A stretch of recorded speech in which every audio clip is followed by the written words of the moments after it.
why do these women need protection? So I say a few things. The first thing is that criminalization of sex work actually increases the woman's matrix of vulnerability. So you will see as I take you through the journey that sex workers are vulnerable for a number of reasons, right? At a number of levels. So, but the first big one is that in Jamaica, the practice of prostitution is seen as illegal, and I'll get to that, right? Particularly the group that I'm looking at are Black women, oftentimes from lower socioeconomic background. They operate in an informal space because, as I said, it's illegal, right?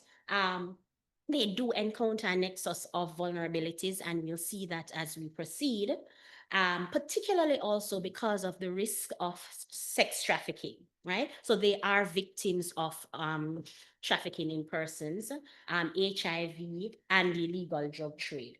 They also suffer from sexual and financial exploitation. That comes from the police, who are sworn to protect them, and also clients. And they're also victims of gender-based violence, right? Just to flag some important categories that they intersect. This by no means ends it, but this is just situating it. Now, as I noted, there are various intersections, and you would have seen some of that: race, class, gender, and I'm also noting historical factors. So importantly, enslavement. So this may be unique to my space, to perhaps the Caribbean space, that's not so much for other spaces, right? So there may be intersections, similarities with sex workers in Britain, etc., but there are main differences, and race would be one, right? So I talk about enslavement and also women being defined as non-feminine, Black women, right? Dehumanized, desexualized, and identified only in their productive and, more importantly, their reproductive roles. Okay, and I take that from Moser, and you will I'll make some other points to support the other arguments. Now, again, we know that there's patriarchy. You know, some feminists argue that we still are in a patriarchal society, but certainly historically that has been a factor, where women are seen as subordinate. And we see some of these things. Why I'm establishing these things is because it connects to today's society. It sets the groundwork. The history of women's work being devalued and undervalued, right? And obviously the illegality of sex work in Jamaica. Now, Jamaica is obliged, I make the point, to introduce policies, laws, mechanisms, and programs to enable all citizens to achieve their human rights, including the right to social protection of sex workers, right? So why I say that is because Jamaica has signed on to and support a number of development, well, the development agenda, human rights agenda, right? And they have signed on to international conventions. And I use an example here, the Convention of the Elimination of All Forms of Discrimination Against Women, CEDAW, and its own constitution, our own constitution, which is the charter rights, right? That was amended in 2011, I believe. So what we're saying, or what I am saying in my research, is that an expanded social policy framework linked to gender equality, human rights, the ILO decent work agenda, which I'll talk a little bit about going forward, is more likely to enable commercial sex workers to have access to increased social protection, a range of their rights, labor rights, and reduce their risks of vulnerability. Okay, now Beckles demonstrates that the reproductive role of the Black woman was inextricably linked to the economic function of the slave system. So again, linking the reproductive and economic role of women. So we're saying two things early, or Beckles is citing two things early, that women were central to the economic running of the plantation. So women's work was important from day one, right? However, it was not seen as important because they were seen in a subordinate way. They were not seen as full human beings, right? And I'm coming back to that human being argument, okay?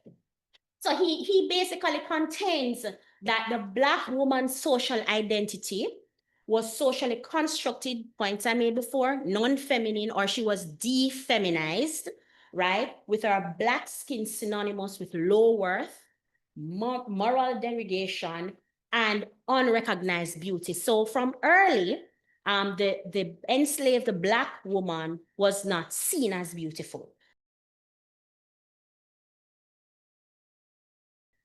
And these are just the definitions quickly. Sex work is an income generating activity. So part of the argument is that sex work is work and it's labor. And that's a part of the larger argument I make. So if we're saying it's work, yes, I know there are different perspectives, but part of the literature speak to it being work. And if it is work, then it needs some sort of protection, like your regular type of job. So they did a study post decriminalization, and these were some of the findings. No significant increases in sex workers since decriminalization, because right away some would say that if you want some concerns of faith-based organizations and others would be how would, if you were to decriminalize sex work, wouldn't that just have a flurry of people feeling that that's okay and wanting to come in the industry? So the study, and that was the concern of some of those who oppose sex work in New Zealand. And that's why they did that follow-up study after decriminalization, and it was found that there was no significant increase, right? So the issue was really giving them protection, legal protection that extended to social protection. So they didn't have a flurry of increase there. It improved occupational health and safety, which is a major concern, right? In the literature, in my own work as well. And it safeguard rights, right? To say that this is coming from my own primary data collection. So I looked at a range of stakeholders who work with sex workers. So advocacy groups, our Ministry of Health and Wellness that provides support services. So that's kind of a paradox. So it's illegal, but the Ministry of Health knows that they exist, knows that it's a nexus of exploitation and vulnerabilities, and they still provide support services to them, particularly health-wise, HIV, those kinds of support services. So those persons, and also some faith-based organization. And of course, I looked at a set of female sex workers. So I did about 40 interviews, 20 each, quite a bit. I'm flagging Scotch Bonnet because she helps us to understand the multiple sides of vulnerabilities that sex workers face daily. The exploitation, the humiliation, right? All of those things, right?